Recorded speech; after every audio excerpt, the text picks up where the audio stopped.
Back സ്റ്റിച്ചും split സ്റ്റിച്ചും ഈ രണ്ട് സ്റ്റിച്ചും എങ്ങനെയാണ് തുന്നുന്നത് എന്ന് നമുക്കിന്ന് നോക്കാം. ഇത് രണ്ടും ഒരുമിച്ച് തുന്നിയാൽ ഇതിന്റെ വ്യത്യാസം പെട്ടെന്ന് മനസ്സിലാകും. അതുകൊണ്ടാണ് ഇത് ഒന്നിച്ച് ചെയ്യുന്നത് കേട്ടോ. അപ്പൊ നമുക്ക് എങ്ങനെയാണിത് ചെയ്യാന്ന് നോക്കാം. ഫസ്റ്റ് നമ്മൾ റണ്ണിങ് സ്റ്റിച്ച് തുന്നിയിട്ടുണ്ടായിരുന്നു. ഇതെങ്ങനെയാണ് ചെയ്യുന്നതെന്ന് ഡീറ്റെയിൽ ആയിട്ട് ഞാൻ മുന്നേ വീഡിയോ ചെയ്തിട്ടുണ്ട്. ഇനി നമുക്ക് ബാക്ക് സ്റ്റിച്ച് തുന്നാം.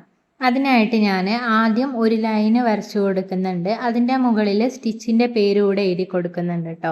കാരണം സ്റ്റിച്ച് ഏതാണെന്ന് പെട്ടെന്ന് നമുക്ക് മനസ്സിലാക്കാൻ പേര് എഴുതിയാൽ എളുപ്പമായിരിക്കും. പിന്നെ ഈ ഭാഗം വീഡിയോയിൽ കട്ടായി പോയതുകൊണ്ടാണ് വീഡിയോ കാണിക്കാത്തത്.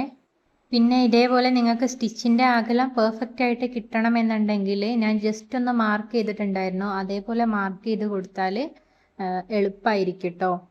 മാർക്ക് ചെയ്യാതെയും ചെയ്യാം. പക്ഷേ ഫസ്റ്റിലൊക്കെ ചെയ്യുന്നവർക്ക് ആ സ്റ്റിച്ചിൻ്റെ അകലം പെർഫെക്റ്റ് ആണെങ്കിലാണ് നല്ല ഭംഗിയുള്ള സ്റ്റിച്ച് കിട്ടുക. അകലം ഒന്ന് ചെറുതൊന്ന് വലുതായി പോയാൽ ആ സ്റ്റിച്ചിൻ്റെ യഥാർത്ഥ ഭംഗി നിങ്ങൾക്ക് കിട്ടില്ല. അപ്പോൾ ഫസ്റ്റിലൊക്കെ തെറ്റി പോകുന്നുണ്ടെങ്കിൽ ഇതേപോലെ ചെയ്യാം. അതല്ലെങ്കിൽ നമുക്ക് മാർക്ക് ചെയ്യാതെയും അങ്ങ് ചെയ്തു പോവാം. ഇനി എന്ത് ചെയ്യണം എന്ന് വെച്ചാൽ എല്ലാ സ്റ്റിച്ചും നമ്മളിതാ ഇവിടെ നിന്നിട്ടാണ് സ്റ്റാർട്ട് ചെയ്യുക. ഈ സ്റ്റിച്ചൊക്കെ കണ്ടില്ലേ, ഇവിടെ നിന്നാണ് കേട്ടോ നമ്മൾ സ്റ്റാർട്ട് ചെയ്തത്. എന്നാൽ ബാക്ക് സ്റ്റിച്ച് നമ്മളിതാ ഇവിടെ നിന്നിട്ടാണ് സ്റ്റാർട്ട് ചെയ്യുക. അതായത് ഏകദേശം ഒരു സ്റ്റിച്ച് തീരുന്ന സ്ഥാനം. ഇപ്പോൾ ഇവിടെ നല്ല ഇത് തീർന്നു, അപ്പോൾ ഇവിടെ നിന്ന് സ്റ്റാർട്ട് ചെയ്യാം. മനസ്സിലായോ? അതായത് ഇതേപോലെ തുടങ്ങിയിട്ട് സൂചി ഫസ്റ്റ് മുകളിലേക്ക് എടുക്കുക. ഞാനിവിടെ 3 ഇഴ നൂലാണ് കേട്ടോ എടുത്തത്, അത് പറയാൻ മറന്നുപോയി. എന്നിട്ട് ഈ സ്റ്റിച്ച് തുടങ്ങേണ്ട സ്ഥലമല്ലേ അവിടേക്ക് ഇതേപോലെ കുത്തി കൊടുക്കുക, ഇങ്ങനെ. അപ്പോൾ അടുത്തത് നമ്മൾ ഈ സ്റ്റിച്ച് രണ്ടാമത്തെ സ്റ്റിച്ച് എവിടെ നിന്നാണോ തുടങ്ങേണ്ടത് അവിടെ നിന്ന് ഇതേപോലെ സൂചി മുകളിലേക്ക് എടുക്കുക. അടുത്തത് നമ്മൾ രണ്ടാമത്തെ സ്റ്റിച്ച് എവിടെ നിന്നാണോ തുടങ്ങേണ്ടത് അവിടെ നിന്ന് ഇതേപോലെ സൂചി മുകളിലേക്ക് എടുക്കുക. എന്നിട്ട് ഈ സ്റ്റിച്ച് അവസാനിച്ച സ്ഥലല്ലേ ഇവിടെ നിന്ന് താഴേക്ക് കുത്തി കൊടുക്കുക. ഇപ്പോൾ മാർക്ക് ചെയ്തതുകൊണ്ട് ആ ഒരു അകലം കറക്റ്റ് ആയിട്ട് കിട്ടും. മാർക്ക് ചെയ്തില്ലെങ്കിൽ കുറച്ചൊക്കെ ഇങ്ങനെ ചെയ്ത് എക്സ്പീരിയൻസ് ആയാൽ നമുക്ക് ആ അകലം പെർഫെക്റ്റ് ആയിട്ട് തന്നെ കിട്ടും കേട്ടോ. മാർക്ക് ചെയ്യേണ്ട ആവശ്യമില്ല. ഫസ്റ്റിലൊക്കെ ചെയ്യുമ്പോൾ മാർക്ക് ചെയ്താൽ അതിൻ്റെതായ ഒരു നീറ്റ്നെസ് ഉണ്ടാവുമെന്ന് മാത്രം. ഇതേപോലെ മുകളിലേക്ക് എടുക്കുക. എന്നിട്ട് ഇത് അവസാനിച്ച സ്ഥലം എവിടാണോ അവിടെ കറക്റ്റായിട്ട് ഗ്യാപ്പ് ഇല്ലാതെ കുത്തി കൊടുക്കുക കേട്ടോ. നമ്മൾ ഈ 3 ഇഴ 6 ഇഴ അങ്ങനെ എടുക്കുന്നത് എന്തിനാണെന്നറിയോ? 3 ഇഴ വെച്ചിട്ട് നമ്മൾ ചെയ്യുന്ന സമയത്ത് നമുക്ക് നല്ല നീറ്റായിട്ട് ഡ്രസ്സിൽ ഒതുങ്ങിയ ഡിസൈൻ പോലെ കിട്ടും. 6 ഇഴ ആകുമ്പോൾ കുറച്ചുകൂടെ കട്ടിയിൽ എടുത്ത് കാണിക്കും. അപ്പോൾ നിങ്ങൾക്ക് എടുത്ത് കാണിക്കുന്ന രീതിയിലാണ് വേണ്ടതെങ്കിൽ 6 ഇഴ നൂല് യൂസ് ചെയ്യാം. അതല്ല ഇതേപോലെ ലൈറ്റ് ആയിട്ടുള്ള ഡിസൈൻസ് ആണ് വേണ്ടതെങ്കിൽ, അതായത് മെഷീൻ എംബ്രോയ്ഡറി ഒക്കെ പോലെ തുണിയിൽ ചേർന്ന് നിൽക്കുന്ന ഡിസൈനാണ് വേണ്ടതെങ്കിൽ എപ്പോഴും 3 ഇഴ നൂലെടുക്കുക. ഇതേപോലെ കംപ്ലീറ്റ് ആയിട്ട് തുന്നിയെടുക്കുക കേട്ടോ ഈ ഒരു ലൈന്. പിന്നെ ഈ ബേസിക് സ്റ്റിച്ച് ചെയ്യുന്ന സമയത്ത് ഇതിൽ 3 ഇഴ 6 ഇഴ എന്നൊരു കണക്കുണ്ട് കേട്ടോ ഓരോ സ്റ്റിച്ചിനും.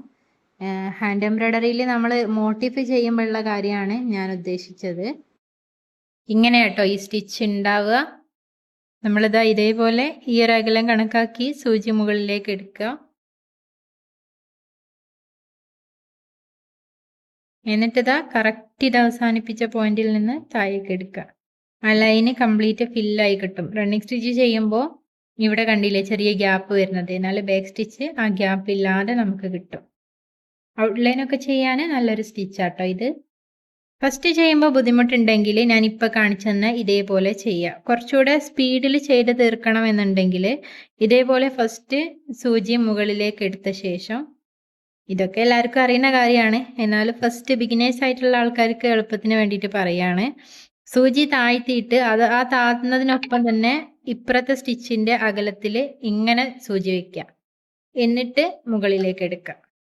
ഇതാകുമ്പോൾ കുറച്ചുകൂടെ എളുപ്പത്തിൽ ചെയ്ത് തീരും.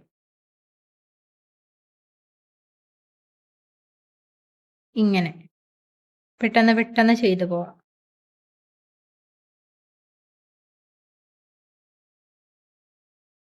അപ്പോൾ ഇതേപോലെ ബാക്ക് സ്റ്റിച്ച് നമ്മൾ തുന്നിയിട്ടുണ്ട്. ഇനി സ്പ്ലിറ്റ് സ്റ്റിച്ച് നമുക്ക് ചെയ്യാം.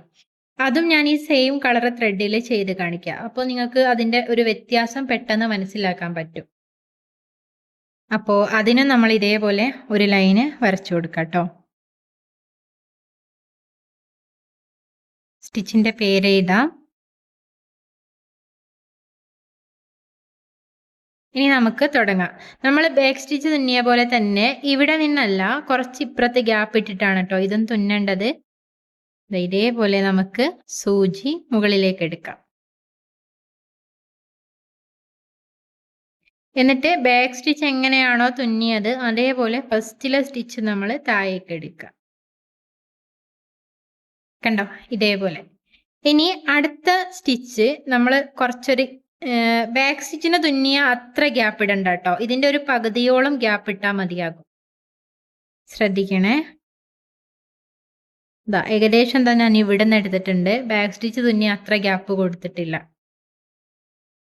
എന്നിട്ട് ബാക്ക് സ്റ്റിച്ച് നമ്മൾ തുന്നുമ്പോൾ ഈ സ്റ്റിച്ച് അവസാനിച്ച ഇവിടെ നിന്നിട്ടല്ലേ സൂചി താഴേക്ക് എടുക്കുന്നത്, ഇവിടെ നിന്ന്. എന്നാല് സ്പ്ലിറ്റ് സ്റ്റിച്ചിന് ഈ സ്റ്റിച്ചില്ലേ ഫസ്റ്റ് തുന്നിയെ ഈ സ്റ്റിച്ചിന്റെ കറക്റ്റ് സെന്ററിൽ നിന്ന് വേണം സൂചി താഴേക്ക് എടുക്കാൻ. മനസ്സിലായോ?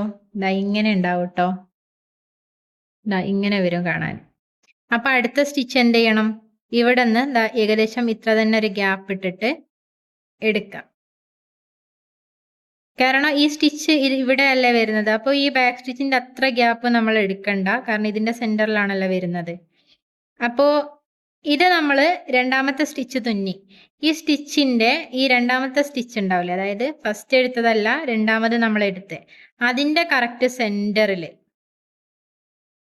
ഇതേപോലെ ഇന്ന മുകളിലല്ല, ഈ 3 ത്രെഡിന്റെ ഇടയിലായിട്ട് വേണം തുന്നാൻ. ഇങ്ങനെ താഴേക്ക് എടുക്കാം. വീണ്ടും ഇവിടെ നിന്ന് കുത്തുക.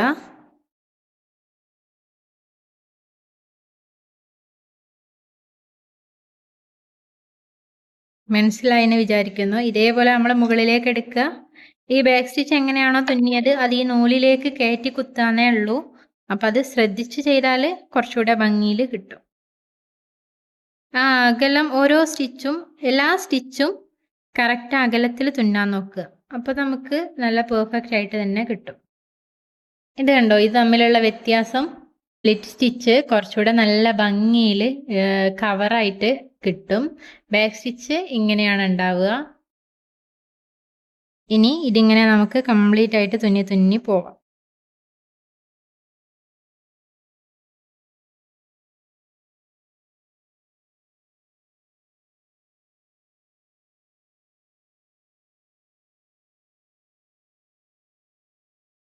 നിങ്ങൾക്ക് കാണുമ്പോൾ തന്നെ മനസ്സിലാവുന്നുണ്ടാവും, സ്പ്ലിറ്റ് സ്റ്റിച്ച് കുറച്ച് നല്ല കട്ടിയായിട്ടാണ് വരുന്നത്. എന്നാൽ ബാക്ക് സ്റ്റിച്ച് ഇതേപോലെ. രണ്ടും തുന്നുന്നതിൽ ഏകദേശം ഒരേ മെത്തേഡാണ്. ഒന്ന് കുറച്ച് കയറ്റി തുന്നണമെന്നേ ഉള്ളൂ. പക്ഷേ രണ്ടും നല്ല വ്യത്യാസമുണ്ട് കേട്ടോ. സ്റ്റിച്ച് കാണുന്ന സമയത്ത് നേരിട്ട് കാണുമ്പോൾ നിങ്ങൾക്കത് നല്ലോണം മനസ്സിലാവും. ഇതേപോലെ നമ്മൾ ബാക്ക് സ്റ്റിച്ചും സ്പ്ലിറ്റ് സ്റ്റിച്ചും തുന്നിയെടുത്തിട്ടുണ്ട്. അപ്പോൾ എല്ലാവർക്കും നല്ലപോലെ മനസ്സിലായിട്ടുണ്ട് എന്ന് വിചാരിക്കുന്നു. പിന്നെ ഞാനിപ്പോ പറഞ്ഞു തരുന്ന രീതിയിൽ തന്നെ തുടർന്നാൽ മതിയോ, അല്ലെങ്കിൽ അതിലെന്തെങ്കിലും മാറ്റം വരുത്തണോ എന്നുള്ളതൊക്കെ നിങ്ങളൊന്ന് പറയാട്ടോ. കാരണം ഏത് രീതിയിൽ പറഞ്ഞാലാണ് നിങ്ങൾക്ക് മനസ്സിലാവുക, അത് ഓവറായിട്ട് ലാഗ് ആവുന്നുണ്ടോ പറയുന്നത്, അതൊക്കെ നിങ്ങളൊന്ന് പറയണേ. ആ രീതിയിൽ നമുക്ക് ചെറിയ ചെറിയ മാറ്റങ്ങളൊക്കെ വരുത്തി മുന്നോട്ട് പോവാം ഇൻഷാ അള്ളാ. അപ്പോൾ എല്ലാവർക്കും നല്ലപോലെ മനസ്സിലായിട്ടുണ്ടെന്ന് വിചാരിക്കുന്നു. അടുത്തൊരു വീഡിയോയിൽ കാണാം കേട്ടോ.